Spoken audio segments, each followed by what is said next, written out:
The peerless swordsman, Yi Chun, accepted a commission, a wedding abduction. He never anticipated that instead of securing the bride, he'd acquire a persistent tag-along he couldn't shake. In the spring of the 9th year of the new calendar, Xia Liuli, the eldest daughter of the esteemed Xia family, generals of the Vermilion Bird Kingdom, was to be wed to Li Guangyi, heir to the Duke of Zhang. Rumor painted Xia Liuli as the most beautiful woman in the land, not only gifted in poetry and painting, but also possessing a free-spirited and captivating nature. Suitors lined up like ants at a picnic. The announcement of the marriage was met with widespread disapproval, not least from Xia Liuli herself. Sobs echoed from within the bridal palanquin. A maid, exasperated, told her to stop struggling. It was only making things worse. No one was coming to save her. With a speed that defied the eye, Yi Chun, sword in hand, stormed the procession, carving a path to the palanquin. With a swift stroke, he severed the ropes binding the bride's hands. As he reached to lift the red veil, the figure inside shook their head violently, emitting a strange parrot-like squawk. Unable to persuade the veiled figure otherwise, Yi Chun hoisted them onto his shoulder and fled. The jostling of his light-foot kung fu proved too much for the bride, who promptly vomited upon reaching solid ground. Yi Chun, concerned, inquired if they were all right. The figure cautiously turned, and in an instant, recognized that Yi Chun had not rescued Xia Liuli. Drawing a hidden blade, they demanded to know the true bride's whereabouts. Lu Xiang explained that she was the Xia family's cook, forced to stand in as a bridal double. She revealed that Xia Liuli had disguised herself as a cook and escaped the manor. Yi Chun realized he had underestimated his quarry. Lu Xiang shuffled backward, composing herself with a newfound dignity, and launched into a well-rehearsed plea for assistance. She begged Yi Chun to return her to the Xia manor. General Xia, having discovered Xia Liuli's letter detailing not only the identity swap, but also her plan to flee the city in search of a more suitable husband, was in a rage. The veins in his forehead bulged as he ripped the letter to shreds. Lu Xiang, peeking from behind the door, overheard the general's fury and the threat of having her tongue removed. Terror seized her. Discretion being the better part of valor, she turned back to Yi Chun, renewing her pleas with even greater desperation. She begged him to take her with him, promising to repay his kindness and offering to serve as his maid, assuring him she wouldn't be a burden. Still, Yi Chun remained unmoved. In a last-ditch effort, Lu Xiang blurted out the name Jiangzhou. She had overheard Xia Liuli mention the Jiangzhou martial arts tournament, and that Jiangzhou was also the home of General Xia's wife's family. It was only a 2-day journey, she claimed, and she could help him find Xia Liuli there. And so, their unlikely journey to Jiangzhou began. As they set off for Jiangzhou, Yi Chun rode his horse, laden with baggage, while Lu Xiang trotted alongside, chattering gratefully about his rescue. She pointed out a tea house ahead, suggesting they stop for a rest. Yi Chun, his face etched with impatience, told her to simply guide the way and mind her own business. After an afternoon of travel with no sign of an inn, Yi Chun suspected Lu Xiang had led them astray. She insisted that was impossible. There was only one road out of the city. Yi Chun's gaze fell upon another path, marked with a sign warning of danger. He turned to Lu Xiang, asking how far Jiangzhou was. She replied that Brother Li, who worked at the magistrate's office, had said it was only a 2-day trip. Yi Chun, speechless, suspected Brother Li was a courier specializing in 800 Li express deliveries. With a darkening expression, he asked if she had ever even been to Jiangzhou. Lu Xiang quickly claimed she had, though she couldn't quite recall the route. With renewed confidence, she assured him that even if they couldn't find an inn, she wouldn't let him go hungry. As fate would have it, they ended up camping out under the stars. The aroma of roasting sweet potatoes filled the air as Lu Xiang lamented their bad luck in failing to catch any game, having only found some sweet potatoes. Rummaging through her pack, she announced she had brought some provisions, offering Yi Chun a package of something unidentifiable. Yi Chun, breaking out in a cold sweat, politely declined, stating he was content with the sweet potatoes. He took a bite and was instantly surprised. Despite their simple preparation, the sweet potatoes were perfectly cooked. Perhaps she was a cook after all. Lu Xiang sighed, wishing she had other ingredients to make pastries. She asked Yi Chun if he had a sweet tooth, reminiscing about the pastries she used to make for Xia Liuli. A wave of melancholy washed over her as she realized those days were gone. Yi Chun, sensing the shift in mood, asked her name. Before Lu Xiang could answer, Yi-chan sensed something amiss. He swiftly grabbed his scarf and draped it over her head. Figures emerged from the forest, one chuckling about a homesick boy. Yi-chan's bro furovit. He demanded to know who they were. Lu Xiang, hidden beneath the scarf, clutched a roasted sweet potato, frozen in place. One of the men addressed Lu Xiang, telling her to remove the scarf. She hesitated, glancing nervously at Yi-chan, who stepped protectively in front of her. He challenged the intruders, pointing out their lack of manners in arriving unannounced and demanding they identify themselves. The leader of the men immediately bowed and explained. They were ordered to find Xia Liuli, the Xia family's eldest daughter. They requested Lu Xiang remove her hat. Yi-chan biristit instanti. He retorted, and what if it's inconvenient? The man didn't take offense. He simply stated, rumors are spreading through the Jianghu that something has happened to Xia Liuli, and that it involves the best swordsman in the world. I wonder if the rumors are true. If they are, it will be quite interesting. Yi-chan remained silent. Lu Xiang suddenly spoke in a dialect, asking if they just needed a quick look. With that, she removed the veil covering her head right in front of them. She called out to the men in the dialect, "Take a look. Am I the one you're looking for?"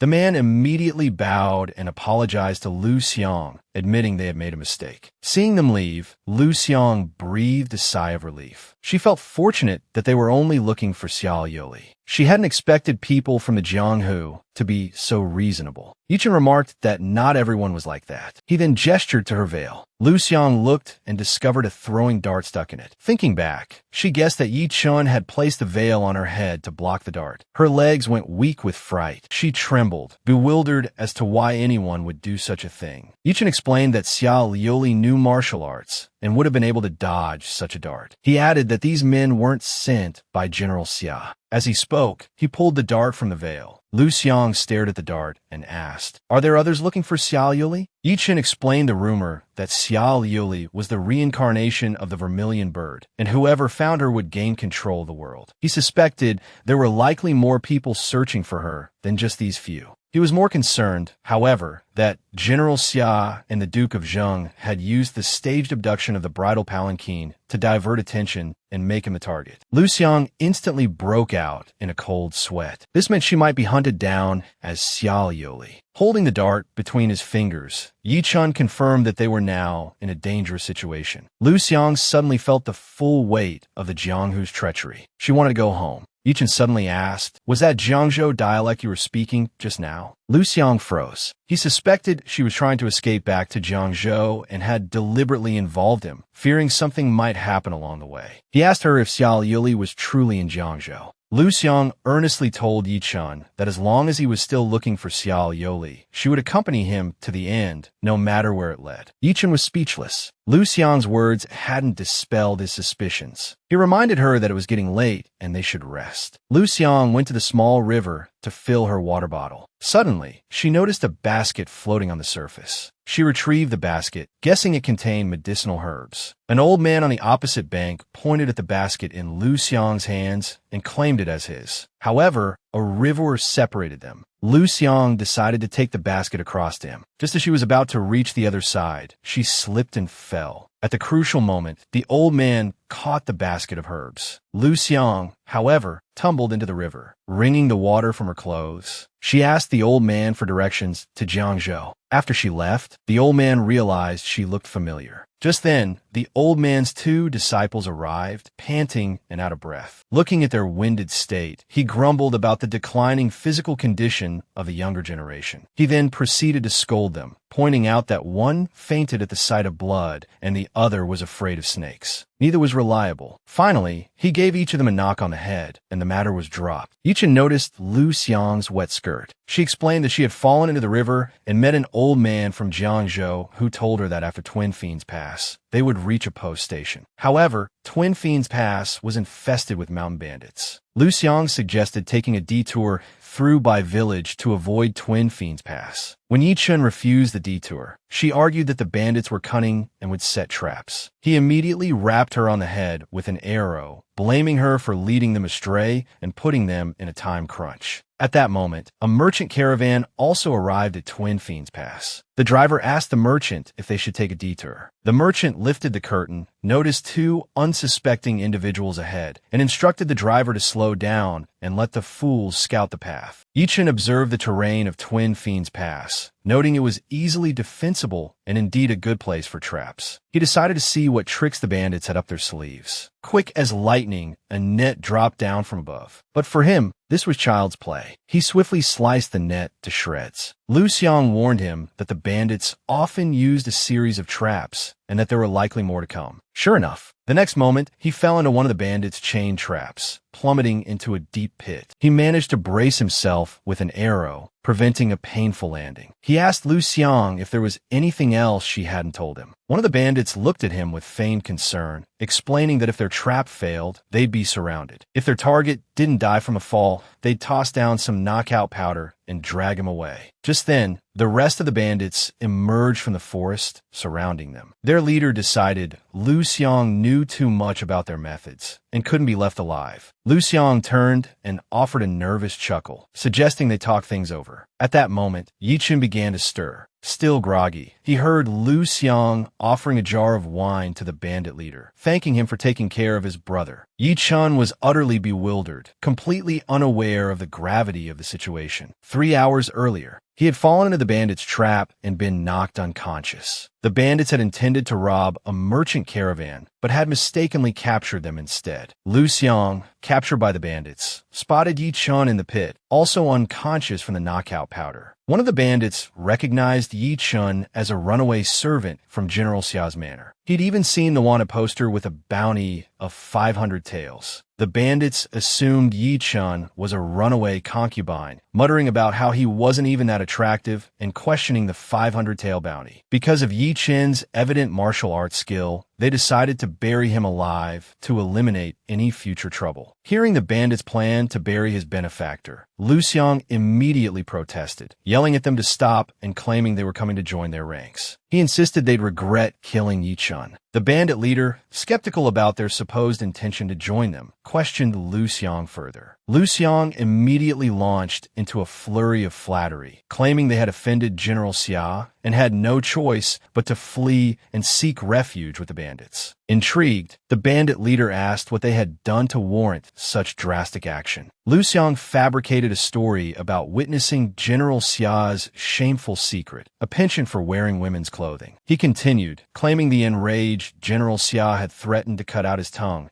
and that his sister, gesturing to Yi Chun, had protected him, fighting off 50 guards before they escaped. This outlandish tale seemed to impress the bandit leader, who then asked for his brother's name. Since they hadn't exchanged names, Lu Xiang had to improvise. Spotting a dish of braised lion's head meatballs on the table, he declared Yi Chen's name to be Wang Do, the braised lion's head king. The bandit leader, having never heard of such a name, grew suspicious. Lu Xiang quickly explained that they had always worked within the confines of the general's manor and had no reputation in the Jianghu martial arts world. He emphasized Yi Chen's impressive martial arts skills and his own culinary talents, highlighting their value as free labor. The bandit leader, however, wasn't fooled. He understood the difference between 500 taels and a few cooked meals. Lu Xiang, sensing this, pulled out 5 taels of silver, offering it as a token of respect for the bandit leader's hospitality, promising to pay the remaining 495 later. The bandit leader, somewhat appeased, decided to assess their value before making a final decision. This, however, was merely a delaying tactic. The lure of the 500 tael bounty was still too strong. His true intention was to control Lu Xiang and use him to keep Yi Chun in check. Lu Xiang recounted the events to Yi Chun, who immediately asked why he was locked up if the bandits believed their story about joining them. Yi Chun was exasperated. Lu Xiang finally realized the seriousness of their predicament, unsure of what to do next. Just then, a commotion erupted outside. The bandits had captured the leader of a merchant caravan and his wife. Soon after, Lu Xiang was summoned. He was ordered to carry the stolen food supplies to the kitchen. The bandit leader wanted to test his culinary skills. Meanwhile, Yi Chun remained tied to a pillar, staring longingly at his untouched meal, unable to reach it. The bandits led Lu Xiang to the food storehouse, telling him to take whatever he needed to the kitchen. Inspecting the storehouse, he found it filled with high-quality ingredients, easily worth hundreds of taels. Learning that the bandits planned to sell the ingredients, Lu Xiang quickly persuaded them to enjoy a feast instead, arguing that they might as well savor the food since they were going to spend the money anyway. He grabbed a prime leg of ham and began contemplating how to prepare it, then handed a pile of pickled bamboo shoots to one of the bandits, instructing him to wash and slice them. Next, he picked up a large piece of beef, guessing it had been air-dried the previous day, and decided to make a beef stew. He handed a pot to another bandit, instructing him to start boiling water. Once the bandits were occupied, Lu Xiang retrieved a vial of knockout powder from his pocket. It was the same powder the matchmaker had given him to slip into Xia Liuli's porridge on her wedding day. He hadn't dared use it then, but now it seemed providential. Unfortunately, there was only enough for one person. He presented the prepared food, along with some wine, to the bandit guarding the prison. The bandit, delighted, soon entered the cell, keys jingling, and greeted Yi Chun with a cheerful, if somewhat menacing, grin. He told the others that bandits had robbed the caravan and were now celebrating with their spoils. He'd also managed to pilfer the cell keys, so they could escape soon. He'd learned that the caravan's goods were stored in a warehouse behind the kitchen, while the bandits were carousing in the main courtyard. Yi Chun suggested they head straight to the courtyard and confront the bandits. He wasn't about to take this lying down. The other captives, overhearing their escape plan, pleaded for help, offering a generous reward. The commotion drew the attention of the guard, who stormed in, bellowing at them to quiet down. His bluster was cut short as Yi Chun swiftly tackled him, pinning him to the ground. Yi Chun easily disarmed the bandit and, with a sharp glance at Lu Xiang, gestured for her to lead the way. One of the merchants tried to grab Lu Xiang's skirt, begging her to unlock their cell, too. Yi Chun slapped the man's hand away with a glare. Only after the two had left did the merchants realize they'd been left the keys. The peerless swordsman, Yi Chun, had been hired to abduct a bride. He hadn't managed to snatch the bride, but he'd somehow acquired a timid tag-along he couldn't seem to shake. In the spring of the 9th year of the new calendar, within the Vermilion Bird Kingdom, the eldest daughter of General Xia, Xia Liuli, was to be wed to Li Guangyi, the heir to the Duke of Zheng. Legend painted Xia Liuli as the most beautiful woman in the land, a gifted artist and poet with a free and captivating spirit. She had countless admirers.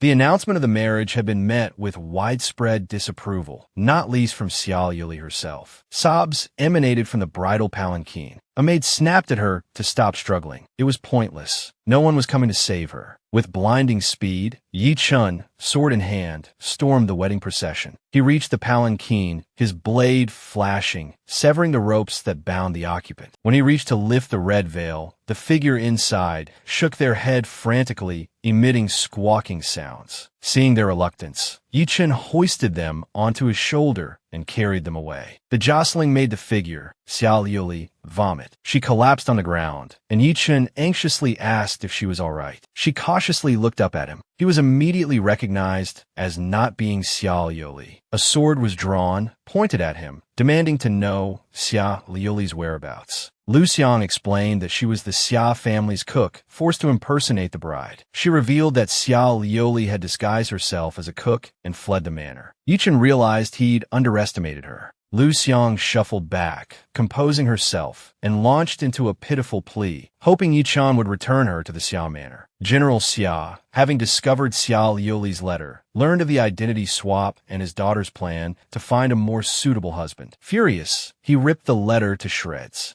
Lu Xiang, peeking through the doorway, overheard that she might have her tongue cut out. Terrified, she turned back to Yi Chun. Knowing discretion was the better part of valor, she renewed her pleas to Yi Chun, begging him to take her in. She offered to repay his kindness, even becoming his servant, promising not to be a burden. Still unmoved, she blurted out, Jiangzhou. She'd heard Xia Liuli mention a martial arts tournament there. Jiangzhou was also General Xia's wife's hometown, only 2 days' journey away. She could help him find Xia Liuli. And so, they set off for Jiangzhou. Yi Chun rode, carrying their belongings, while Lu Xiang trotted alongside, chattering gratefully about his rescuing her. She pointed out a tea house ahead where they could rest. Yi Chun, clearly irritated, told her to just lead the way and not bother him with trivial matters. After an afternoon of travel, they still hadn't reached an inn. Yichen suspected Lu Xiang had led them astray. She insisted that was impossible. There was only one road out of the city. Yichen glanced at another path, marked with a sign warning of danger. He asked how far Jiangzhou was. She replied that a guard namely had told her it was only 2 days' journey. Speechless, Yi Chun figured Li must have been a courier who delivered messages across vast distances. He darkly asked if she'd ever even been to Jiangzhou. She quickly claimed she had, just couldn't quite recall the route. Then, with renewed confidence, she assured him that even if they couldn't find an inn, she wouldn't let him go hungry. And so, they found themselves camping out, roasting sweet potatoes. Lu Xiang, tending the fire, lamented her bad luck at not finding any game, only these potatoes. Rummaging in her pack, she announced she had some rations and offered Yichen a package of something unidentifiable. Yichen immediately broke out in a sweat, saying he was fine with just a sweet potato. He'd barely taken a bite when the flavor startled him. Though simply roasted, it was cooked to perfection. He hadn't expected Lu Xiang to actually be a good cook. Lu Xiang sighed, wishing she had other ingredients to make pastries. She asked Yi Chun if he liked sweets, reminiscing about how she often made them for Xiao Yuli. But the bittersweet memories quickly caught up with her, and a shadow of sadness crossed her face. Just then, she asked Yi Chun his name. Before Lu Xiang could introduce herself, Yi Chun sensed something amiss. He swiftly grabbed his brow cloth and draped it over her head. At that moment, figures emerged from the forest, one chuckling about Yi Chen's obvious martial arts training. Yi Chen's brow furrowed. He demanded to know who they were. Lu Xiang stood still, veiled, a roasted sweet potato still clutched in her hand. One of the men called out, asking her to remove her veil. She hesitated,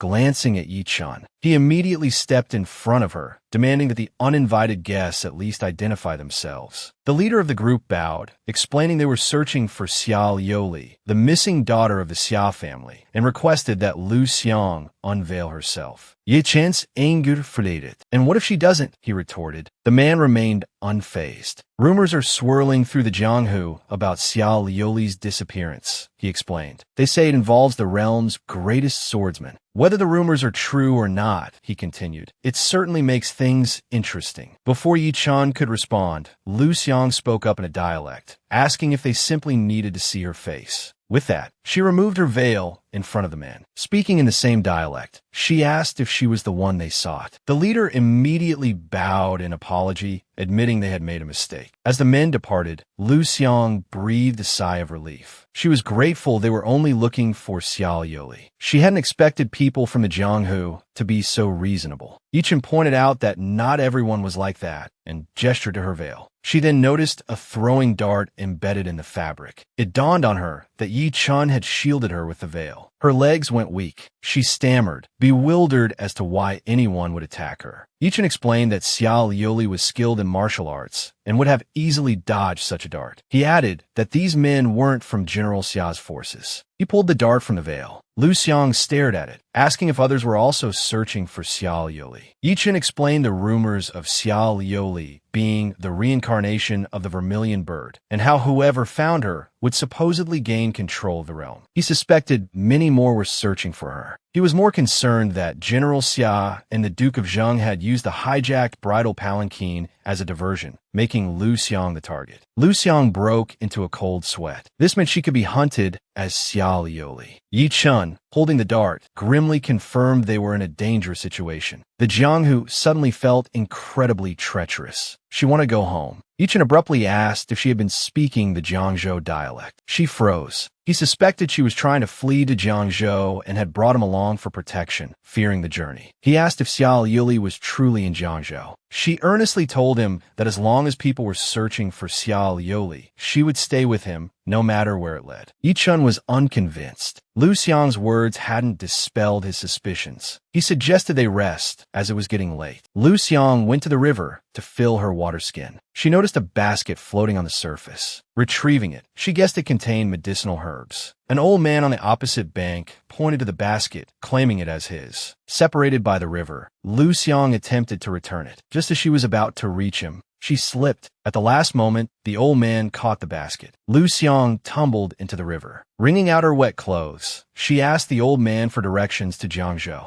After she left, the old man realized she looked familiar. Just then, his two disciples arrived, panting and out of breath. He grumbled about the declining physical condition of the younger generation. He berated the two, one for fainting at the sight of blood, the other for a fear of snakes. Neither was reliable. He ended the lecture by rapping each of them on the head. Yichen noticed Lu Xiang's wet skirt. She explained she'd simply fallen into the river. They encountered an old-timer from Jiangzhou who informed them that an inn lay just beyond Twin Fiend Pass. However, the pass was notorious for its bandits. Lu Xiang suggested taking a detour through Whitewood Village to avoid the perilous pass. Upon hearing Yichen's refusal to take the longer route, the old-timer warned them of the bandits' cunning and their penchant for traps. Yichen promptly rapped the old-timer on the head with an arrow, blaming him for misleading them and putting them behind schedule. Just then, a merchant caravan also arrived at Twin Fiend Pass. The caravan driver asked the merchant if they should consider a detour. The merchant lifted the curtain, noticing the two unsuspecting travelers ahead. He instructed his driver to slow down, letting the suckers up ahead test the road for them. Yichen, observing the terrain of Twin Fiend Pass, noted its defensible position, perfect for an ambush. He decided to see what the bandits had in store. Quick as a flash, a net dropped from the sky. But for Yichen,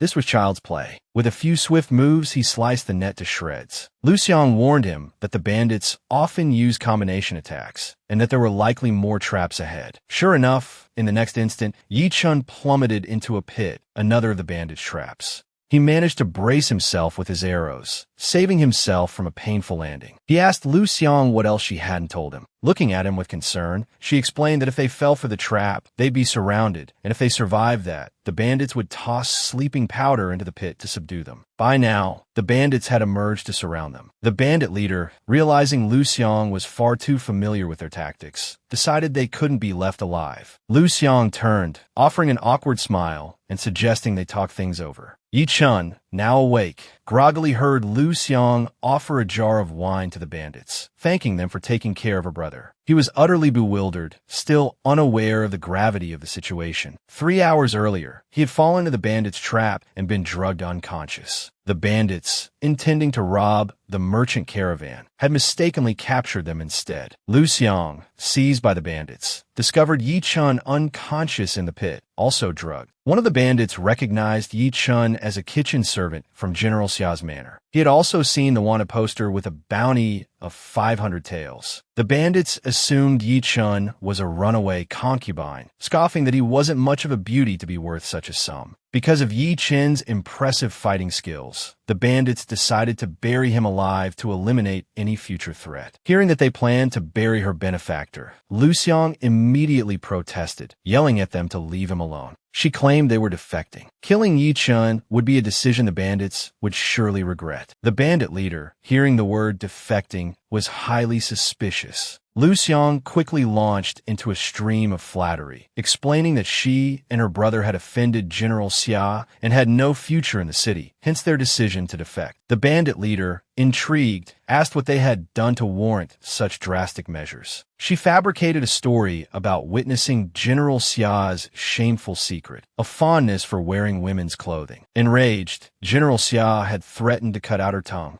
Her brother, along with 50 house guards, had protected her, and they had managed to escape. This story certainly piqued the bandit leader's interest. He asked for her brother's name. Since she and Yichen hadn't exchanged names, and noticing a dish of braised lion's head meatballs on the table, she improvised, naming Yichen Wang Tu, the braised lion's head king. The bandit leader, having never heard of such a name, suspected she was lying. Lu Xiang explained that they had always worked within the confines of General Xia's manor and had no reputation in the martial world. However, she emphasized her brother's exceptional martial arts skills and his culinary talents. Such free labor, she argued, was a valuable asset. The bandit leader wasn't foolish. He understood the difference between 500 taels and a few dishes. Lu Xiang promptly produced 5 taels of silver, offering it as a token of respect for the bandit leader's hospitality, promising to pay the remaining 500 taels later. The bandit leader, finding her cooperative, decided to assess their value before making a final decision. But this was all a delaying tactic. As bandits, they were more interested in the 500 tael bounty. The bandit leader's true intention was to control Lu Xiang and use her to manipulate Yichen.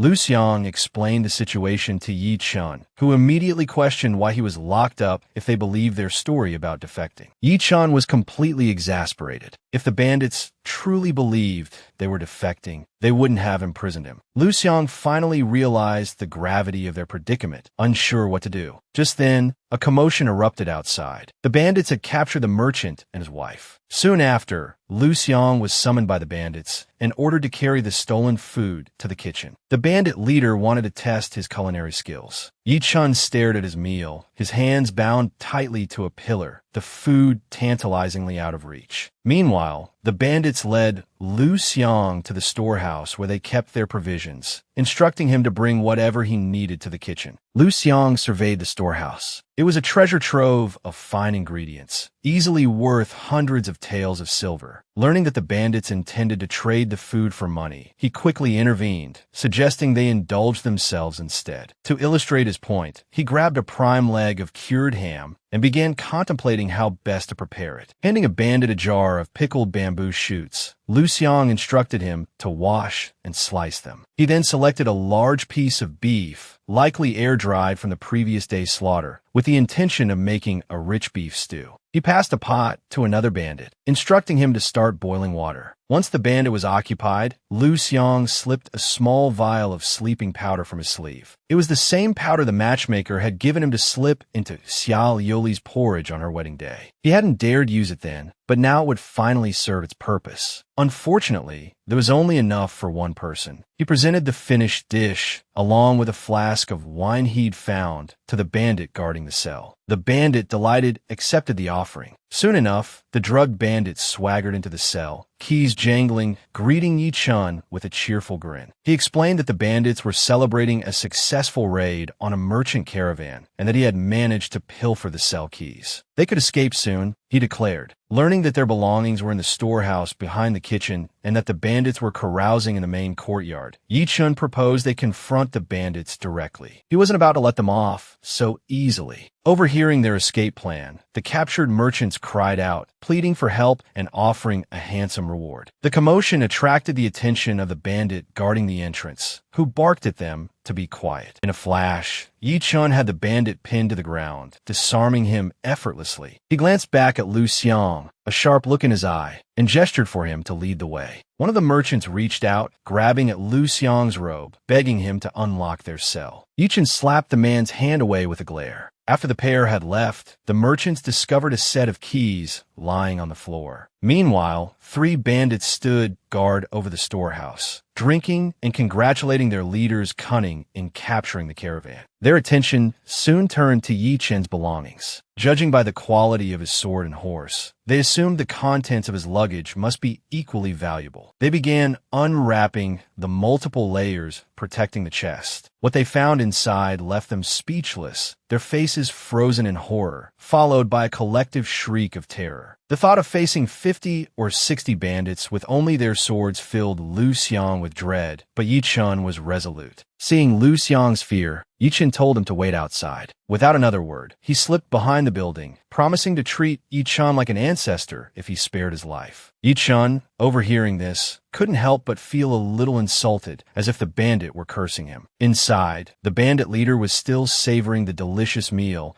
prompting one of his men to suggest they keep Lu Xiang. There were plenty of single men in the bandit camp, and when they tired of him, they could always sell him. Mid-sentence, a chopstick embedded itself in the bandit leader's throne, startling him profoundly. Yi Chun, his spear leveled at the bandit leader, demanded the return of his belongings. If they complied, he might consider sparing their lives. 3 bandits charged at Yi Chun, warning him not to be so arrogant. Without a word, Yi Chun spun his spear, sending all 3 flying in a whirlwind of motion. The bandit leader drew Yi Chun's sword, intending to duel. He had unwittingly touched a nerve, challenging the greatest swordsman in the land. He had chosen the wrong opponent. The innkeeper's wife screamed at the bandit's second-in-command to stay away, vowing to haunt him even in death. The bandit, however, was undeterred, telling her to save her breath for later. Suddenly, a bandit rushed in, reporting that Wang Do, the prisoner, had broken free. Lu Xiang, peering cautiously into the courtyard, was completely unaware of the bandit's second-in-command creeping up behind him. The bandit grabbed Lu Xiang, holding him hostage and ordering Yi Chun to drop his weapon. Without hesitation, Yi Chun tossed the sword towards the bandit, telling him to catch it. As the bandit reached out, Yi Chun flashed past him, delivering a swift kick to the head. Meanwhile, the three bandits who had discovered the secret of Yi Chun's luggage raced to inform their leader, only to find their comrades scattered on the ground. Yi Chun standing over them, fist raised. The three bandits fled, screaming for mercy. Yi Chun didn't bother pursuing them. Having dealt with the bandits, they prepared to leave. The innkeeper called out to them, introducing himself as Zhang, the innkeeper of the Wanfu Inn in Jiangzhou, and wanted to offer a parting gift. Innkeeper Zhang gave Yi Chun a token. He explained that Yi Chun could use it to find him in Jiangzhou if ever the need arose. Yi Chun tossed the token to Lu Xiang for safekeeping, just in case it proved useful later. He then stepped forward, took hold of the horse's reins, and turning back to Lu Xiang, told her his name. She immediately reached out and caught the edge of his robe, telling him her name was Lu Xiang. Finally, they had exchanged names. Soon they arrived at a post station for a meal. Yi Chun noticed the waiter hovering after serving their food and asked him if something was wrong. The waiter, having learned they had come from Twin Fiend Pass, inquired if they had encountered anyone along the way. Yi Chun promptly replied that they hadn't. Learning that the waiter was worried about bandits affecting the inn's business, Lu Xiang quickly reassured him that business would surely pick up. The waiter then mentioned the 5,000 liang bounty for capturing bandits, leaving Lu Xiang feeling as though they'd missed a golden opportunity. Yi Chun, however, remained unfazed, simply asking her if she was short of money. Lu Xiang became instantly animated. That much money, she exclaimed, could buy her 10 times over. Then a thought struck her. Weren't martial artists in stories supposed to be wealthy? She wondered aloud how they all made their living. Yi Chun explained that aside from those born into wealthy families, some engaged in trade or were employed by powerful clans. Others resorted to trickery and scams. But most, he revealed, pursued the hefty bounties on the outlaw list. Currently, the top spot belonged to Thousand Faces Nightshade, a master of poisons and disguise, who remained elusive. Lu Xiang had heard of him too. He was said to be skilled in ventriloquism and the use of a peculiar weapon called the winged dragon bamboo. He could also flawlessly impersonate the elderly and children. After finishing their meal, they set off again, only to be caught in the rain. Lu Xiang was just expressing relief that the light rain wouldn't hinder their journey when it suddenly turned into a downpour. Yi Chun pulled her up onto his horse. A blush crept up her cheeks as she fumbled for a comfortable position. The next moment, he warned her that if she was sick on his horse, he'd throw her off. Lu Xiang instantly clapped a hand over her mouth. After riding for some distance, they spotted a dwelling. Upon closer inspection, Yi Chun discovered the door was unlocked. He guessed it was probably abandoned and told Lu Xiang to come inside while he checked the surroundings. Lu Xiang found the house eerie. Yi Chun immediately quipped that in a deep forest like this, an old, unoccupied house was bound to feel a little spooky. Before he could finish, he noticed Lu Xiang huddled in a corner, trembling. He quickly reassured her he was only joking. He'd traveled the martial world for years and had yet to encounter any ghosts. Lu Xiang's gaze drifted back to Yi Chun. She found herself captivated by his unexpectedly dashing appearance. The realization that they were alone together in this isolated house brought a fresh wave of color to her face. Blushing, Lu Xiang offered to gather some firewood. Judging by the layer of dust, Yi Chun guessed the house had been empty for at least 3 months. He prodded the table with his sword sheath. To his surprise, the table split in two, sending up a cloud of dust. His keen eyes then noticed some strange markings on the legs of a stool. Lu Xiang made her way to the kitchen. She patted her cheeks, trying to compose herself, telling herself to act normal. She soon found a pile of firewood.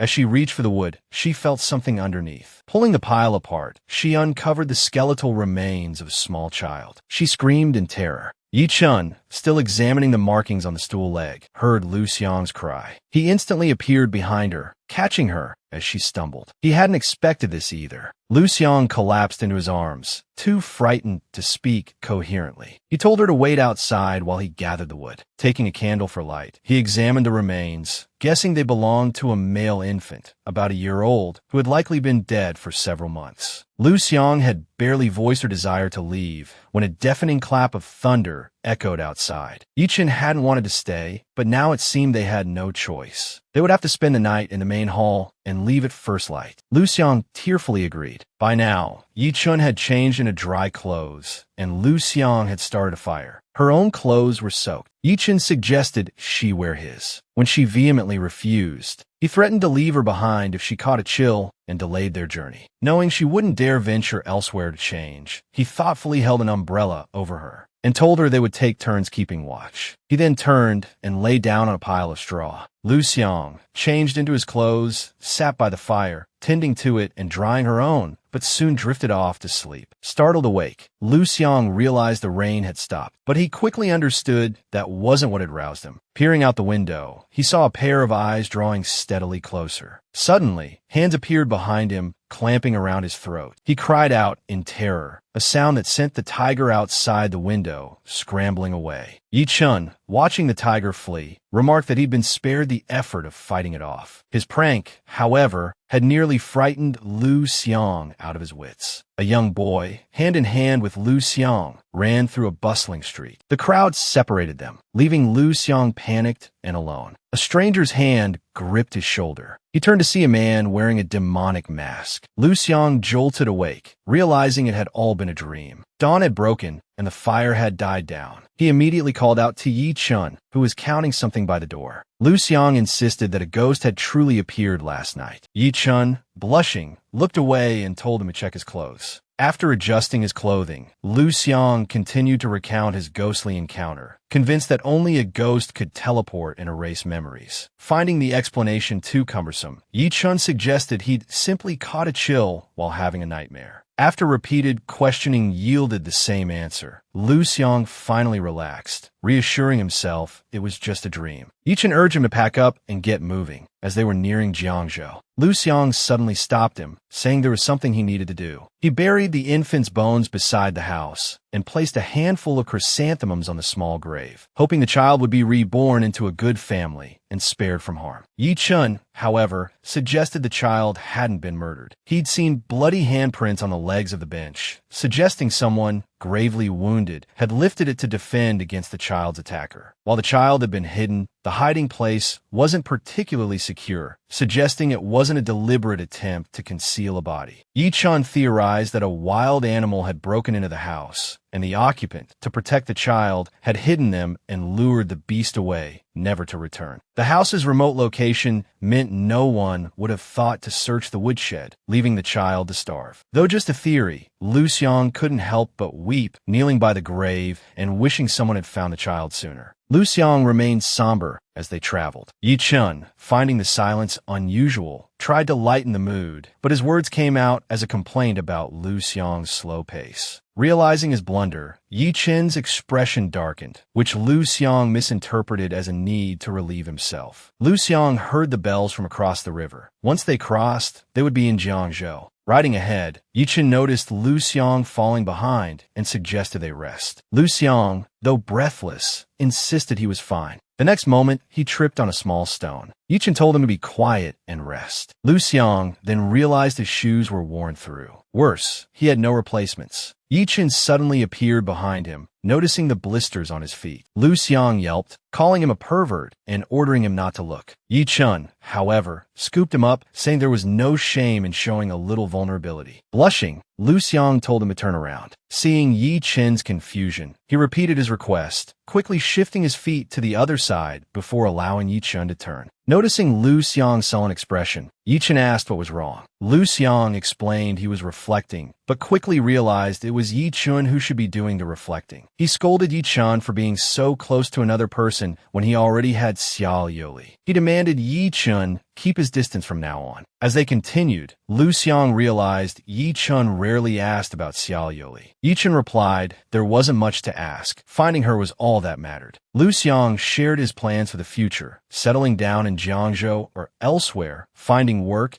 and never selling magical artifacts again. He also wanted to travel and learn new recipes. But first, he had to deal with the warrant for his arrest. Yichen asked if he planned to return home. Lu Xiang explained he'd been sold to General Xia's manor as a child. After a serious illness, he'd lost many of his memories. Yichen was about to say something more, but held back. The two arrived at the riverbank, ready to cross. As luck would have it, they encountered a fisherman. Unexpectedly, the fisherman demanded 10 taels of silver per person. Lu Xiang immediately balked. Yi Chun was prepared to pay the 20 taels, but the fisherman, seeing their willingness, raised the price again. He demanded an additional 30 taels for the horses. Lu Xiang was even more reluctant now. 30 taels was enough to buy another horse. Suddenly, Yu Xiao appeared, backing Lu Xiang up. He offered to ferry them both across for only 100 taels, horses included. Yichen stepped forward and bowed to Yu Xiao, addressing him as senior brother. Yu Xiao's boat was impressively large. Lu Xiang stared, completely taken aback. Once aboard, she asked if she could look around. Yu Xiao readily agreed.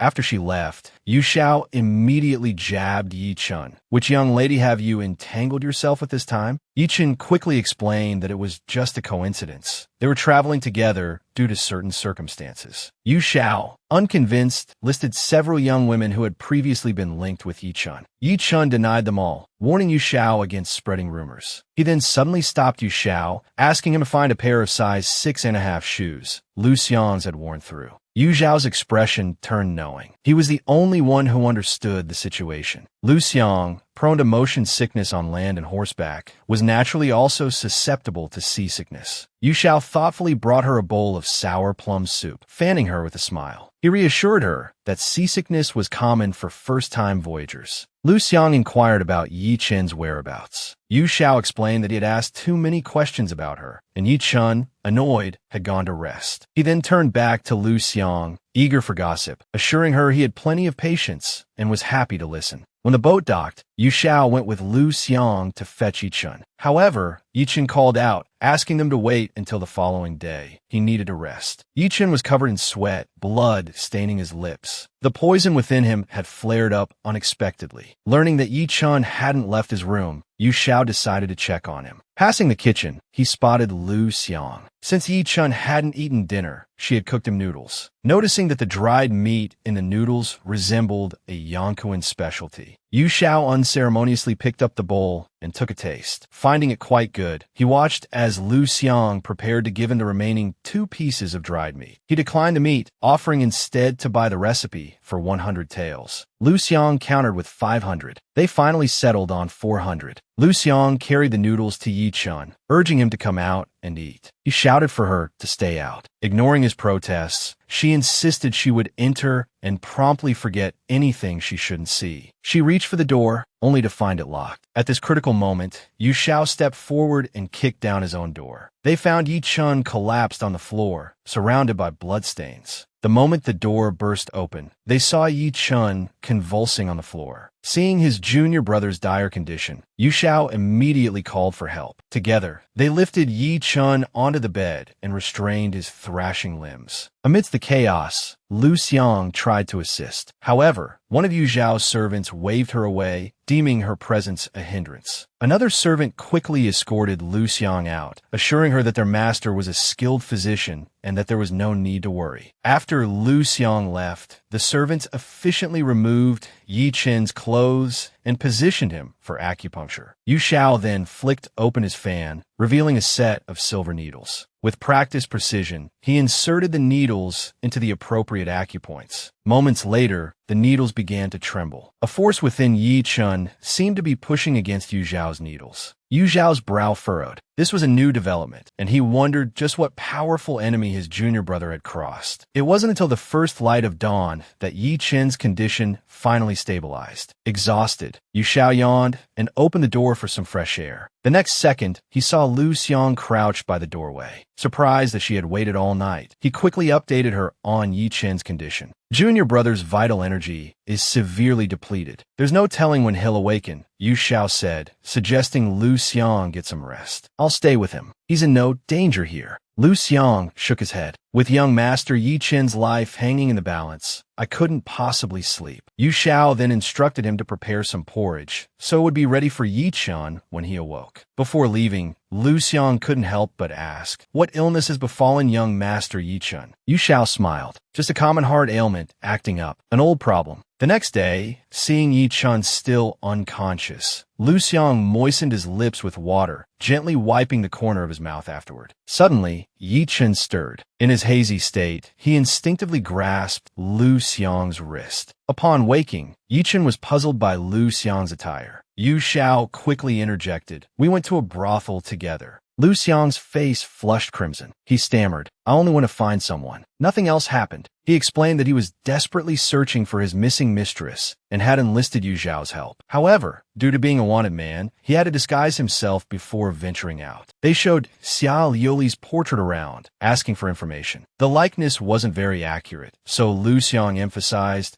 "My mistress is the most beautiful woman in the world." A waiter immediately chimed in, "The most beautiful women are all at the Drunken Immortal Pavilion, and there actually is a girl named Xia Liuli there." Apparently, something interesting had happened at the Drunken Immortal Pavilion the previous night. A girl named Liuli had been summoned by two patrons, but upon seeing her, they had abruptly left. As the courtesans gossiped about the incident, a jade-faced gentleman suddenly expressed great interest in the story. The two men who had visited the Drunken Immortal Pavilion were Yu Xiao and Lu Xiang. After leaving, Yu Xiao didn't return to the inn immediately. Instead, he walked along the main road for some time. Then, he addressed someone behind him. "You've been following us long enough. Come out and say hello." The figure in black hesitated, then turned to flee. In the next instant, Yu Xiao's hawk swooped down and intercepted him. The hawk returned and dropped the man's belongings at Yu Xiao's feet. Lu Xiang started to pursue the fleeing figure, but Yu Xiao complained of thirst, and they returned to the inn. After Yi Chen regained consciousness, they recounted their fabricated tale with dramatic flair. After a while, Yu Xiao made an excuse to send Lu Xiang away. Once Lu Xiang was gone, Yi Chen immediately confronted Yu Xiao. Why play such a trick on him? If you needed information, you could have just gone to the Jianghu Alliance or the All-Knowing One. Yu Xiao chuckled, because their reactions were far more entertaining. He then added, "Now it's my turn to ask questions. You've been gate-crashing weddings and getting poisoned. I demand an explanation." Yi Chen then mentioned a name, the Millennial Nightshade, Ji Wuchun. The next day, Yu Xiao, busy with the upcoming martial arts tournament, parted ways with Yi Chen and Lu Xiang. Before leaving, he presented them with a bill for 1,000 taels, covering various expenses. Lu Xiang immediately pleaded for leniency, while Yi Chen grandly declared they would pay later. Seeing his junior brother's reluctance to part with any money, Yu Xiao began teasing Lu Xiang about his unmarried status. To prevent his senior brother from revealing anything embarrassing, Yi Chen quickly dragged Lu Xiang away. Burdened by the debt to Yu Xiao, Lu Xiang felt uneasy. "We shouldn't just run off like this," he fretted. Yi Chen flicked his forehead in exasperation. "You spineless weathercock." A day later, they arrived in Jiangzhou. Yi Chen led Lu Xiang straight to the Jianghu Alliance. They needed to raise some funds and gather information. The Jianghu Alliance not only offered bounty assignments, but also dealt in gold exchange. Inside, the shopkeeper inquired whether they were there for a job or to exchange gold. "We're here to exchange gold," Yi Chen replied, placing two severed heads on the counter. The two heads belonged to the Southern Gate's Martial King and the Western Region's Wicked Witch, respectively. Their combined bounty was 300,000 taels of silver. Before parting ways, Yi Chen told Yu Xiao that his recent unusual behavior was all related to the Thousand Faces Night Fiend, Ji Wuchun. During their fight, Ji Wuchun took the opportunity to poison Yi Chen with the Gudu poison and revealed her identity. This poison flares up once a month. If he tries to force it out with his internal energy, his heart meridians will burst, leading to death. The first time the poison acted up, Yi Chen only lost consciousness for 2 hours. But the second time, he was unconscious for 3 whole days. If the Gudu poison flares up again, he will explode and die. However, Yi Chen wasn't afraid of death. From the moment he first killed someone, he was prepared to be killed himself. Ji Wuchun told him that the Gudu poison required 3 doses of antidote to cure. She presented 3 conditions in exchange. 2 of these conditions were the heads of the Southern Gate's Martial King and the Western region's Wicked Witch. So, after completing the task, Yi Chun and Lu Xiang went to the Jianghu Alliance to exchange the heads for money. It was said that the Western region's Wicked Witch frequently engaged in human trafficking and colluded with local officials, making her a difficult target. The Southern Gate's Martial King, on the other hand, was powerful and influential. Not only was he a formidable martial artist himself, but he was also protected by numerous skilled guards. No one could touch him. Seeing that Yi Chun had managed to take both their heads, everyone began speculating about his identity. Yi Chun completely ignored these discussions, only asking the manager when he could collect the bounty. The manager told Yi Chun that preparing the silver notes would take some time, so he invited them to a private room upstairs to rest. Upstairs, Lu Xiang chose a seat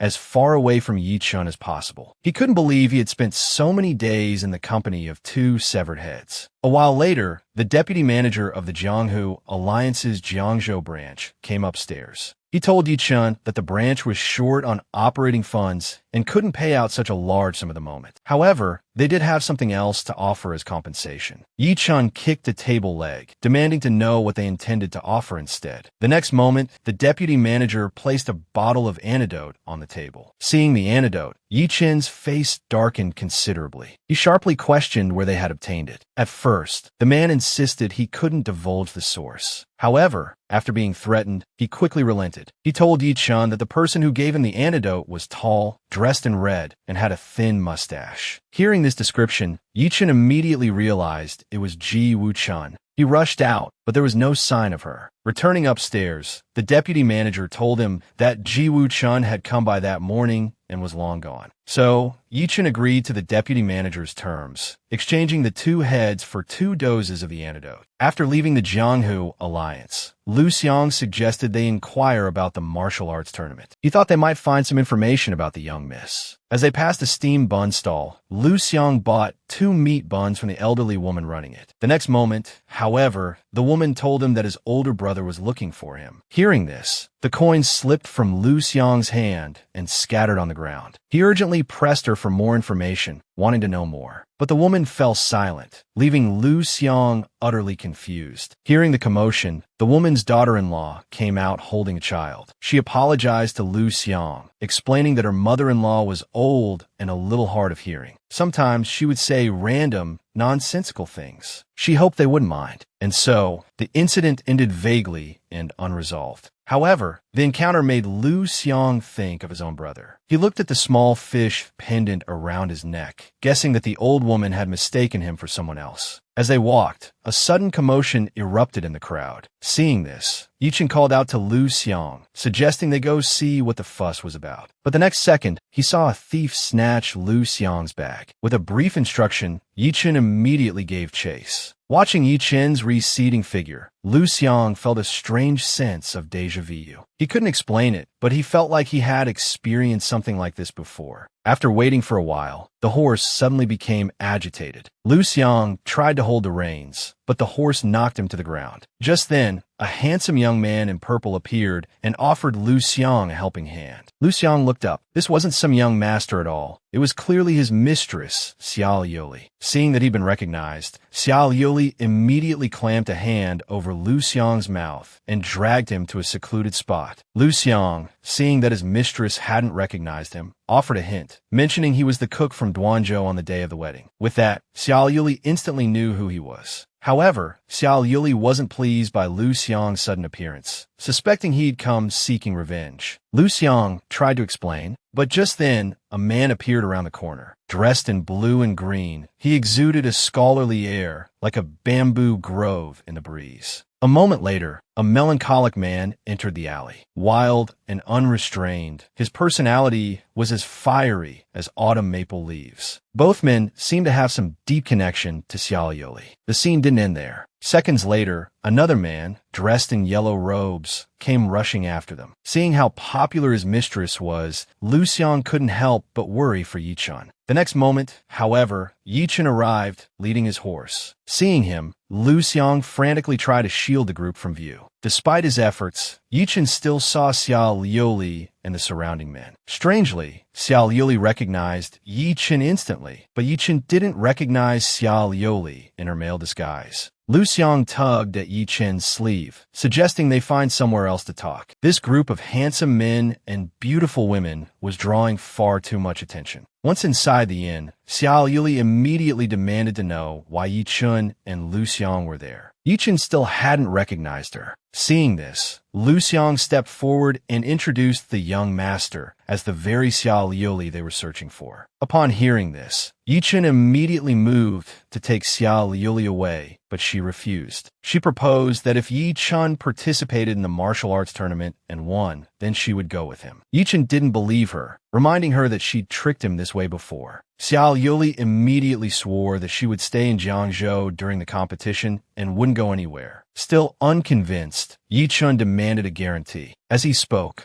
he struck the door behind Xiao Liuli. The next second, the three young masters who had been eavesdropping outside tumbled into the room. Yi Chen coldly stated that he would keep an eye on her, just like these three. Seeing them, Xiao Liuli was startled. So, they all knew her secret. Xia Hoqi quickly explained that it was Lang Sai's idea and that he hadn't been intentionally eavesdropping. Fu Zhang also apologized, saying he'd come to stop the other two, but had gotten caught up in it. The two then dramatically claimed they'd only just realized Xiao Liuli was a woman, scolding her for keeping it a secret for so long. Xiao Liuli knew, however, that they had likely known her true identity for a while and were simply playing along. Then, Lang Sai suddenly declared that it didn't matter whether she was Xia Zhiguang or Miss Xia, because he cared about the person before him. The other two echoed his sentiment, stating they had long considered her a friend. Seeing this, Lu Xiang comforted Yi Chen, assuring him that he compared favorably to them. Learning that Xia Zhiguang was an alias, Fu Zhang asked Xia Liuli her real name. She hesitated.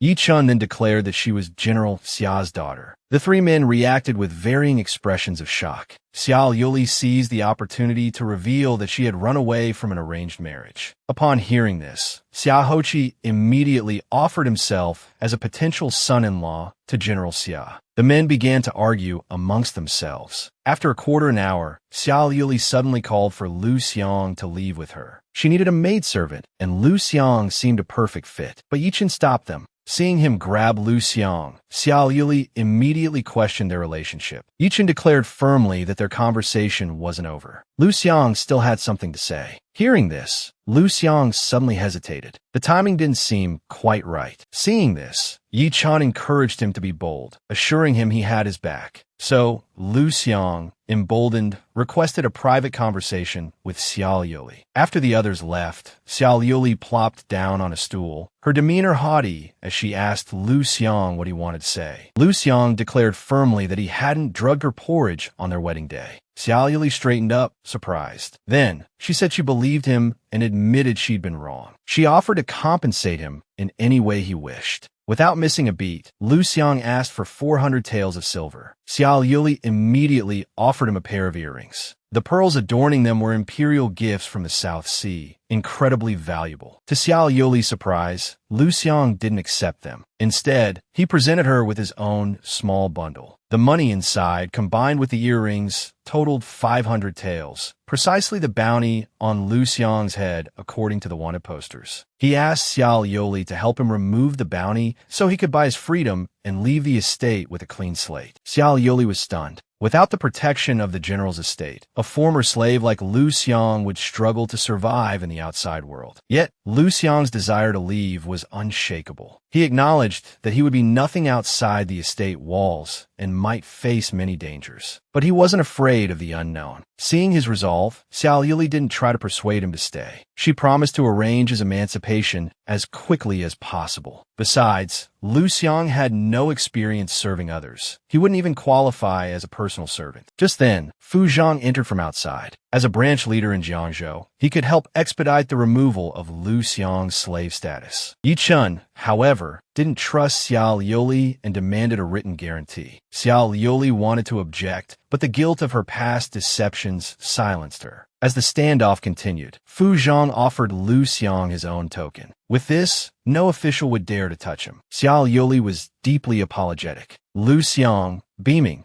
showed the token to Yi Chun. Thanks to Yi Chen's help, his emancipation was proceeding smoothly. As they left, Lu Xiang asked Yi Chun how confident he felt about the martial arts tournament. Yi Chun shrugged, admitting he didn't know. Lu Xiang immediately worried. If Yi Chen's poison acted up during the competition, it could be disastrous. Yi Chun, however, brushed it off, assuring Lu Xiang that the poison wouldn't flare up anytime soon. As they talked, they arrived at the Wanfu Inn. To their surprise, Xiao Yoli and her entourage were also staying there. The next morning, Xiao Yuli hoped to enjoy a quiet bowl of noodles. However, news of her arrival in Jiangzhou had somehow spread. As the whispers grew louder, Xiao Yuli abruptly stood and confronted Yi Chun. She accused him of leaking her presence in Jiangzhou. He'd only arrived yesterday, and now everyone knew who she was. It had to be his doing. She threatened to crush him in the tournament. Yi Chun scoffed, claiming she wouldn't even share the same stage with him. Unfortunately, when he arrived at the tournament grounds, he discovered he'd missed the registration deadline. He frantically asked the organizers if there was any other way to enter. The organizers were apologetic, but explained that the tournament was single elimination. Contestants were paired up, and adding Yi Chun now would leave him without an opponent. Just then, Yi Chun overheard the organizers distributing ribbons. He realized these were the tokens of participation. If a contestant's ribbon was taken during the competition, they were eliminated. Yi Chun immediately set his sights on a young man dressed in purple. After swiftly defeating him, Yi Chun secured his place in the tournament. Before the competition began, the arena was packed. Lu Xiang, too short to see over the crowd, craned his neck in vain. Suddenly, someone hoisted him up. It was none other than Yu Xiao, whom he hadn't seen in a while. Seeing that Lu Xiang didn't have a good view, Yu Xiao then invited him to his own VIP seats to watch. However, upon arriving, Lu Xiang discovered that their seats were actually amongst the judges. Yu Xiao wasn't participating in the competition this time. Because his master was reluctant to leave home, he had brought his master along to serve as a judge for the martial arts tournament. A little while later, Fu Zhang also appeared at the judges' table. As soon as Yu Xiao saw him, he tried to pull him into making predictions about the contestants. However, Fu Zhang wouldn't play along,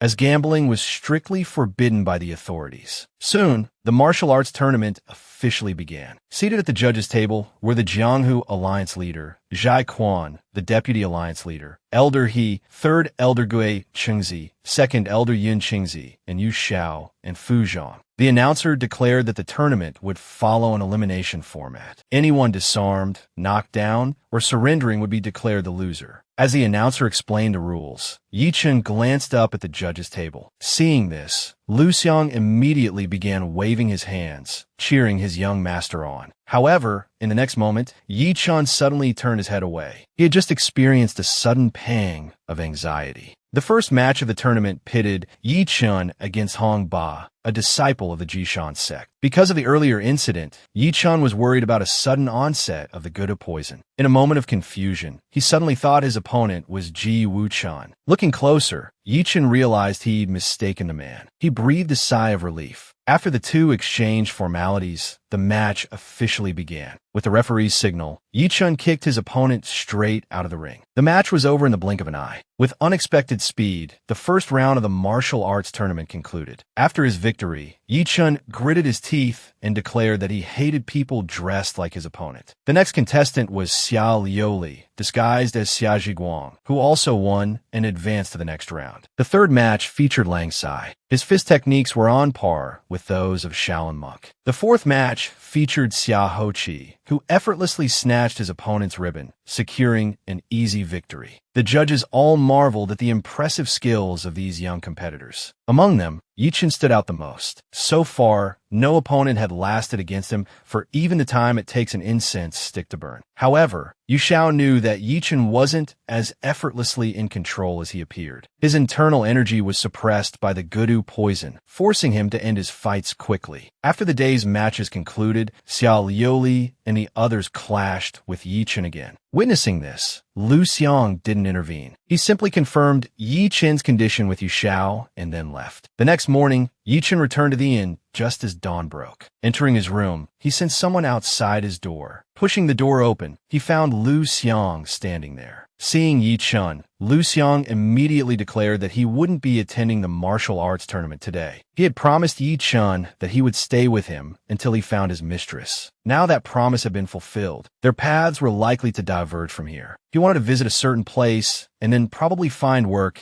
and settle down nearby. Hearing this, Yi Chen immediately asked if he had enough money. After receiving an affirmative answer, a sudden silence fell between them. Then, Lu Xiang brought up their journey together and expressed his gratitude to Yi Chen. After their farewell, Lu Xiang left the inn. Yi Chen watched him go from upstairs for a long time, unable to utter a single word to stop him. Lu Xiang went directly to the old woman who sold steam buns. He then inquired his way, finally finding the small path from his memories. Following the path to the stone tip of the small hill, the scenery became increasingly familiar. Finally, he stopped before an old house. That night, Yu Xiao instructed Xiao Si to arrange several local specialties in his room and then dismissed everyone. A short while later, Yi Chen appeared in Yu Xiao's room. Yu Xiao generously explained that he had bought some gifts for his wife. He offered Yi Chen the chance to pick something out if he liked, but Yi Chen politely declined. Then, he immediately brought up the matter of Ji Wu Chen. Yu Xiao felt this matter was rather tricky. Because Ji Wu Chen's disguise skills were unparalleled, finding him would be extremely difficult. Yi Chen, however, believed Xiao Yuli was a potential lead. He had secretly spread word of Xiao Yuli's presence in Jiangzhou. If Ji Wu Chen's target was indeed her, he would surely make a move. The Jiangzhou magistrate, Fu Zhang, and the two men who frequently appeared by Xiao Yuli's side were all suspects. Yi Chen requested Yu Xiao to investigate these three men, offering to cover all related expenses. Speaking of Ji Wu Chen, Yu Xiao recalled a rumor. It was said that Ji Wu Chen liked to practice his dark arts on living people, using their skin to create masks. These masks, it was said, wrinkled and peeled easily when exposed to water, offering a potential clue to his whereabouts. Having learned this crucial piece of information, Yi Chen prepared to leave at once. Just then, Yu Xiao brought up the subject of Lu Xiang. That day, at the judge's table, Lu Xiang had bid him farewell. Lu Xiang had explained that since Yi Chen had found Xiao Yoli, he felt he should leave. Yu Xiao, exasperated, remarked that Yi Chen should have tried to persuade Lu Xiang to stay. Yi Chen, however, felt his current situation was too complicated and didn't want to drag Lu Xiang into the turmoil. That night, Xiao Yuli received a secret message. It invited her to meet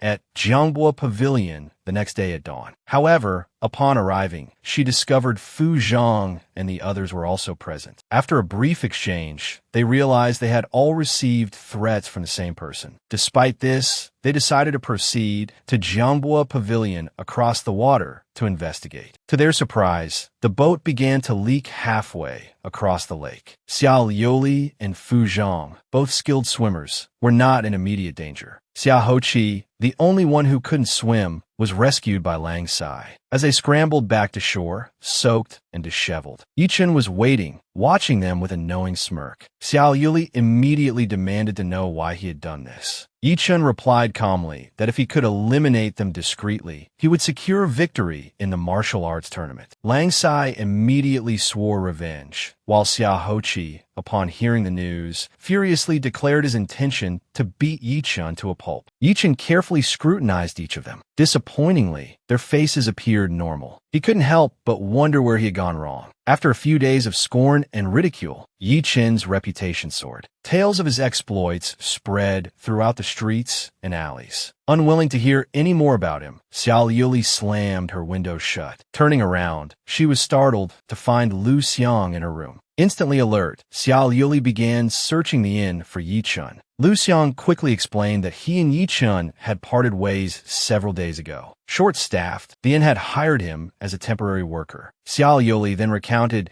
Yi Chen's recent actions to Lu Xiang. After finishing her story, she teasingly suggested that Lu Xiang's concern for Yi Chen must mean he had feelings for him. Lu Xiang immediately denied this. Yi Chen was his savior, he explained, and it was only natural to care for him. A moment later, Xia Hoqi and Lang Sai descended the stairs. They ordered 2 bowls of the same plain noodles Xiao Yuli was having, and Lu Xiang turned to go to the kitchen. As he left, Xiao Yuli suddenly called out to him, With a serious expression, she advised him to avoid Yi Chun in the future. While it might seem like she was meddling, Xiao Liuli couldn't help but recall Yi Chun's fate in his previous life. Shortly after his marriage in that lifetime, the masked fiend Ji Wuchun had defeated Yi Chun, the greatest swordsman in the world. From that point on, Ji Wuchun unified the Jianghu, ushering in an era of bloodshed and terror. Later, Li Guangyi killed Ji Wuchun and successfully ascended to the throne, and Yi Chun met his untimely demise in that battle. In the late afternoon, a young woman named Pinger arrived at the inn, delivering fish. Finding Lu Xiang's face familiar, Pinger proactively inquired about him with Xiao Shan. Xiao Shan explained that Lu Xiang had been a guest, but upon checking out, had asked if they needed a cook. Because Lu Xiang wasn't demanding and could both wait tables and cook delicious meals, the innkeeper had kept him on. And so, through Xiao Shan's introduction, the two young women became acquainted. That evening happened to be a festival, so Pinger invited Lu Xiang and her younger sister, Xiao Fu, to stroll through the town with her. As Lu Xiang gazed at the dazzling array of street food, his thoughts drifted to Yi Chun. Meanwhile, upstairs in the inn, Yu Xiao and Yi Chun were discussing the good of poison. However, Yi Chun's attention was completely captivated by Lu Xiang down below. Yu Xiao almost smacked him on the head. The kid had been fretting over Ji Wuchun's case for days without any progress, and it was truly worrisome. Yet, in the next moment, Yi Chun suddenly declared he had another method, even going so far as to address Yu Xiao solicitously as senior brother. Hearing this, Yu Xiao was immediately filled with a sense of foreboding. As they strolled, Lu Xiang and the girls paused in front of a jewelry stall. While Pinger was browsing, a commotion erupted nearby. Lu Xiang glanced over to see a shameless man harassing Xiao Liuli. Witnessing this, he offered a silent prayer for the man. Anyone daring to bother the young mistress was surely asking for trouble. The next moment, however, he realized that both Pinger and Xiao Fu had vanished. After searching carefully through the crowd, he finally spotted them at the front, engrossed in the spectacle. The stall owner then asked Lu Xiang if he still wanted the jewelry they had been looking at. Lu Xiang was about to decline when a hand suddenly picked up the small fish ornament in front of him. Yi Chun told the owner he would take it and paid. Then, he presented the small fish to Lu Xiang. Meanwhile, Xiao Liuli's confrontation with the red-clad young man escalated. The man, utterly oblivious, declared that the fiery young woman needed to be tamed after she became his. No sooner had he spoken than Fu Zhang materialized, shielding Xiao Liuli. Simultaneously, Xia Hoqi and Lang Sai arrived, giving the man a thorough thrashing. The onlookers erupted in applause. Seeing this, Lu Xiang turned to Yi Chun, asking why he hadn't intervened. The answer became clear in the next moment, as the few who had stepped in were more than enough to send the man fleeing in disgrace. After a few moments of silence, Lu Xiang suddenly invited Yi Chun and his friends to release river lanterns with him. Yi Chun initially declined, but seeing the hopeful look in Lu Xiang's eyes, inexplicably agreed. Just then, Pinger announced she had forgotten something and hurried off with Xiao Fu. Lu Xiang then inquired about Yi Chun's recent health. He had heard from a storyteller that Yi Chun, in his quest to advance in the tournament, had been provoking other contestants and had been beaten half to death before finally going into hiding. Yi Chun was speechless. He had clearly drawn a bye, which was why he hadn't been seen recently. Hearing this explanation, Lu Xiang immediately responded with a laugh, saying he knew Yi Chun wouldn't do anything so foolish. Yi Chun, however, countered by asking what if it had been true. Lu Xiang stated firmly that if it were true, Yi Chun must have had his reasons. After walking a bit further, Yi Chun suddenly asked Lu Xiang why he hadn't left. Lu Xiang feigned nonchalance, explaining that he had intended to open a shop nearby, but, lacking experience, had decided to take a temporary job to test the waters. Besides, the people here were quite pleasant and easy to get along with. Yi Chun, however, didn't believe a word of it. Seeing this, Lu Xiang confessed he had returned home a few days prior, only to find it deserted. He had hoped to at least see his family, but now it didn't matter anymore. Seeing that he'd touched upon a sensitive subject, Yi Chun quickly changed the topic, suggesting he take Lu Xiang to buy a river lantern. At the stall, Lu Xiang purchased a lantern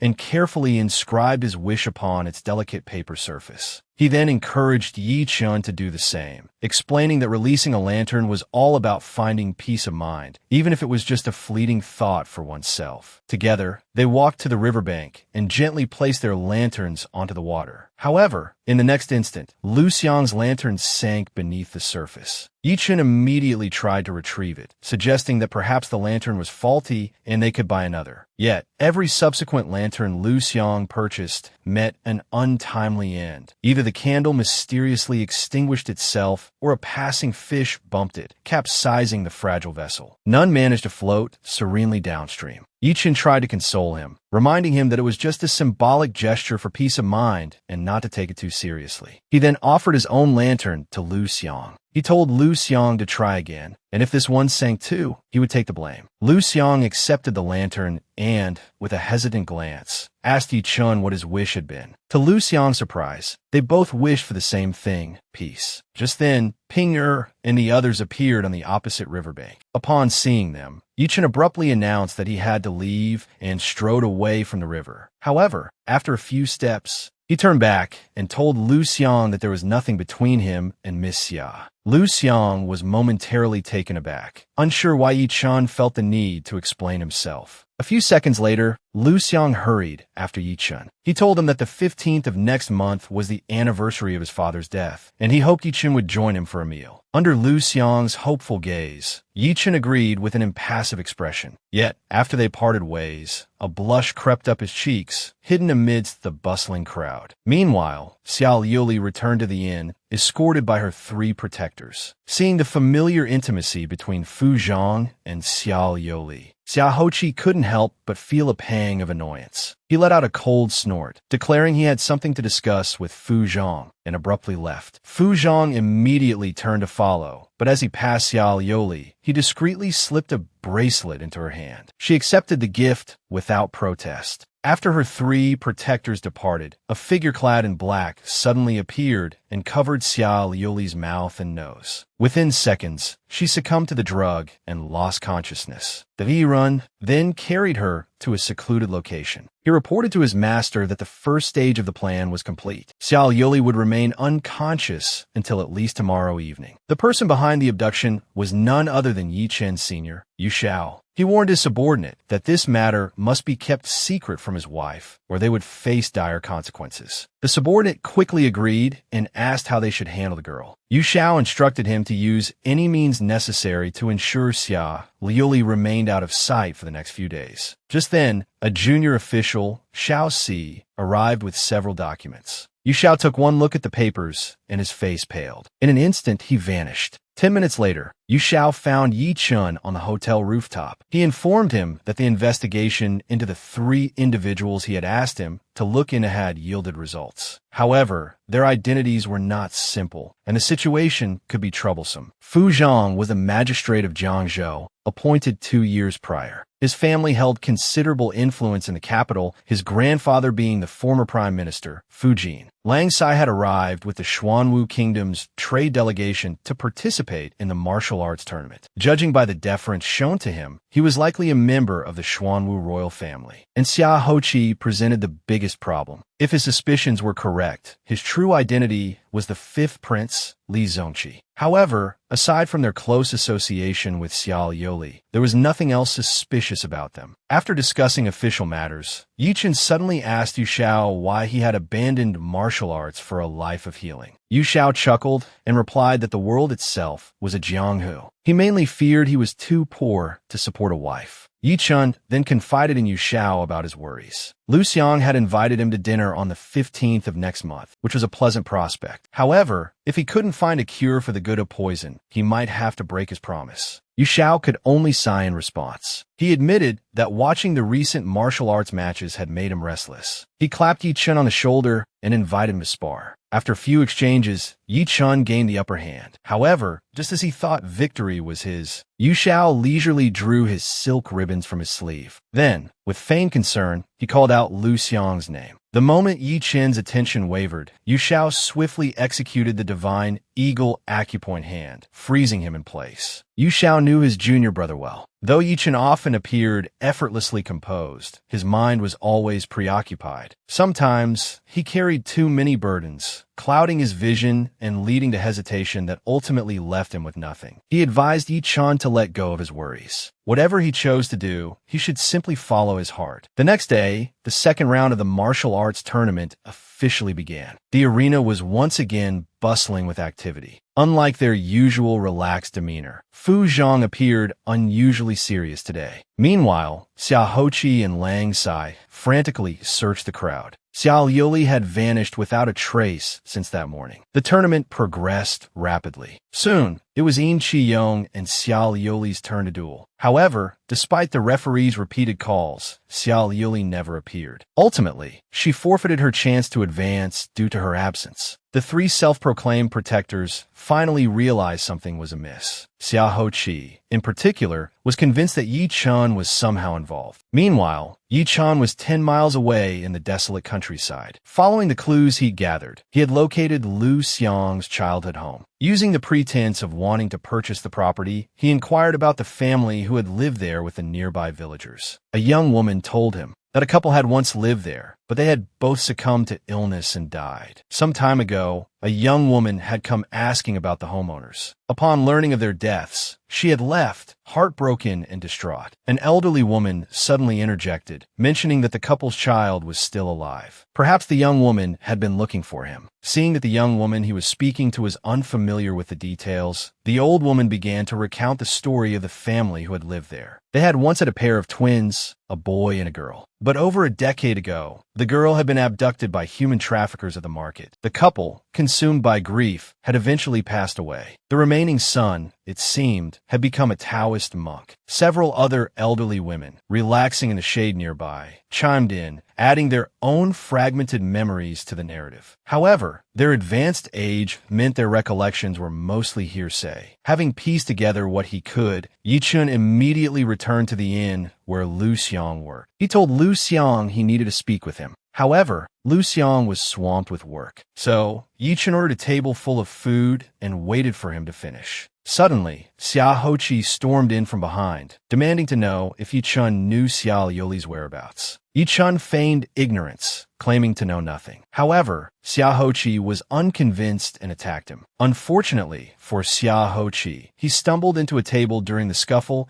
and promptly lost consciousness. When Lu Xiang returned with drinks, this was the scene that greeted him. As Lu Xiang served the dishes, he took the opportunity to ask Yichun what he wanted to discuss. Without hesitation, Yichun declared that he had news of Lu Xiang's brother. The following day, Yichun led Lu Xiang to the apothecary where his brother was apprenticed. However, at the last moment, Lu Xiang hesitated. Yichun turned back to find him crouched miserably in a corner, afraid that his brother wouldn't want to see him. Seeing this, Yichun offered words of encouragement, promising to stay by his side as they entered the apothecary. Lu Xiang then stammered that he was looking for Lu Qing. A young apprentice informed him that Lu Qing had gone out on a house call with their master and wouldn't be back for a few days. Lu Xiang immediately said he would return later. He turned to leave. However, the young apprentice suddenly called out, "Lu Xiang?" Lu Xiang turned back, asking if they knew each other. Realizing that he was indeed Lu Xiang, all the apothecary's staff gathered around him, excitedly chattering. They all declared that Lu Qing had been searching for him. Ever since they were children, whenever Lu Qing had the opportunity to go on a house call or gather herbs, Lu Qing would always beg his master to take him along, because he wanted to seize every opportunity to search for Lu Xiang's whereabouts. Although everyone felt that hope was slim, Lu Qing never gave up. He firmly believed that his younger sister must be waiting for him somewhere. Therefore, the staff at the apothecary always helped Lu Qing keep an eye out for news of his sister. Until today, they finally encountered him. And at this moment, Lu Xiang had a question. The staff always said he had gotten lost, but Lu Xiang believed she had been sold. In other words, the staff didn't know if there was a misunderstanding, but they were certain that Lu Qing had always missed her dearly. Hearing this, Lu Xiang's eyes suddenly welled up. The next moment, Yichun appeared in the apothecary and led Lu Xiang outside. Yichun pulled Lu Xiang along briskly for a few steps, then stopped. He carefully examined Lu Xiang's expression and discovered that the girl wasn't crying. Upon hearing his observation, Lu Xiang explained that she had intended to cry, but now she didn't want to, because now she felt as if everything was like a dream. Then she made a request of Yi Chun. If it was convenient, she hoped he could accompany her for a while longer. Sometime later, the two returned to Lu Xiang's old home together. Because they didn't have a key, Yi Chun simply lifted Lu Xiang and climbed over the wall into the courtyard. Seeing the desolate state of her home, Lu Xiang couldn't help but feel a surge of grief. A peachwood charm hung on the main door, tattered and worn by the passage of time. Childhood memories flooded Lu Xiang's mind. She couldn't help but sigh. The courtyard seemed so much smaller. In reality, it was because she had grown up. Then, Lu Xiang paid her respects to her parents in the small courtyard. Yi Chen silently gazed at the courtyard walls. The silence here was deathly. As a child, Lu Xiang had believed her parents had sold her, so she never had any intention of looking for them. And this time, she merely wanted to come back and see. In the blink of an eye, 20 years had passed. She only learned upon her return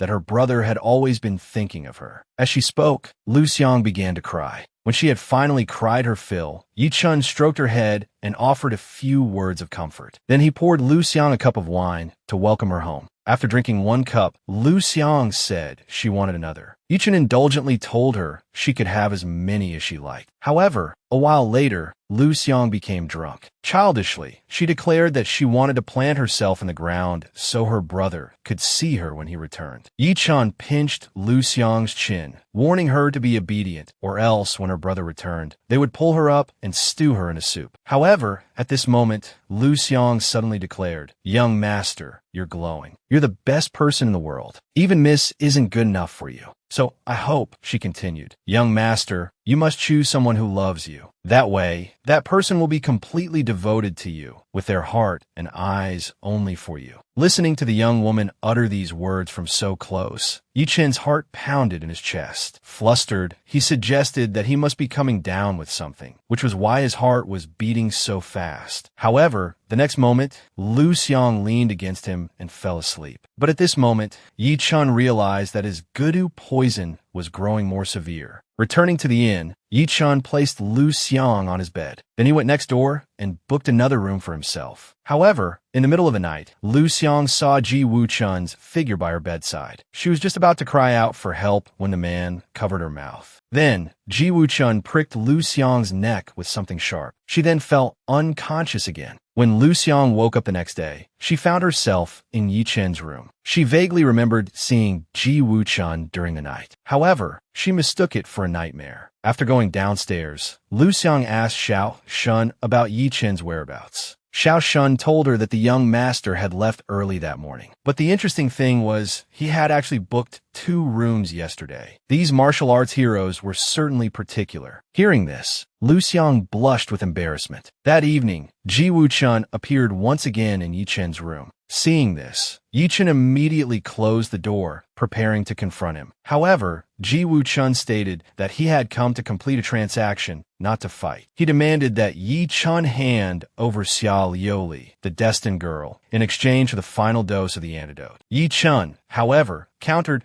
claiming to know another way to resolve the poison. He declared that by killing Ji Wu Chun, the bone poison within him would naturally dissipate. Ji Wu Chun scoffed at this, daring him to try. In the next instant, Yi Chen launched an attack. However, he was caught off guard as he suddenly coughed up blood. Seeing this, Ji Wu Chun told Yi Chen that he had come fully prepared. He then lifted Yi Chen's face with his foot, demanding to know Xia Liuli's whereabouts. Yi Chen, however, stubbornly insisted that she wasn't with him. Ji Wu Chun warned him that he expected to see Xia Liuli tomorrow night at the Eastern Hall of the Martial Arts Alliance, or else he would face the consequences. During their conversation, Lu Xiang had been hiding just outside the door. However, he hadn't expected Ji Wu Chun to discover him. In a flash, Ji Wu Chun moved to take his life. At the same moment, the small black fish pendant around Lu Qing's neck suddenly fell off. He looked anxiously into the distance, a sense of foreboding gripping him. Just in the nick of time, Yi Chen appeared, shielding Lu Xiang. He pleaded with Ji Wu Chun to spare Lu Xiang and let him leave safely. However, Ji Wu Chun demanded that Yi Chen cut out Lu Xiang's tongue. Yi Chen's expression instantly turned icy. Seeing this, Ji Wuchun narrowed his eyes and looked at Lu Xiang. In that moment, Lu Xiang's appearance suddenly overlapped with a figure from his memory, and so he surprisingly didn't finish them off. After exchanging a few blows with Yi Chun, Ji Wuchun sheathed his sword, deciding not to fight any further. Before leaving, he warned Yi Chun not to forget their agreement. After Ji Wuchun's departure, Lu Xiang returned. Upon seeing him, Yi Chun coldly told him to leave. Lu Xiang, however, remained unfazed. He resolutely helped Yi Chun back to his room. He knew that Yi Chun didn't want to involve him in this matter, and his heart was filled with remorse. But Lu Xiang assured him that as long as Yi Chun recovered, he would hide himself well. Until then, he hoped Yi Chun would rest and recover properly and not worry about him. After settling Yi Chun, Lu Xiang immediately ran to find Yu Xiao. However, Yu Xiao had gone to the Martial Arts Alliance. So, Lu Xiang could only ask Xiao Si to relay a message, hoping Yu Xiao would visit the Wanfu Inn upon his return. Then, Lu Xiang went to the apothecary to get a doctor for Yi Chun. But the young man in yellow had no experience with bone poison, so he couldn't discern anything. Yi Chun quickly reassured them both, explaining that he had seen many doctors about the bone poison before. When it wasn't acting up, it was undetectable. So, the young apothecary simply prescribed a tonic for replenishing blood and strengthening qi before leaving. Meanwhile, the former head steward of the Martial Arts Alliance was at home counting money. A short while later, Ji Wuchun strolled in. Upon seeing him, the former steward immediately bowed respectfully and inquired about the purpose of his visit. Ji Wuchun glanced at the 100,000 taels of silver in the room and asked if he was satisfied with it. The former steward immediately replied that the esteemed gentleman was indeed generous and urged him to give any command he desired. After the day's events, Ji Wuchun had decided to eliminate Yi Chun. He instructed the former steward to summon the 3 elders. As for the reason, he was to tell them that the 1,000-faced night devil would be arriving tomorrow night.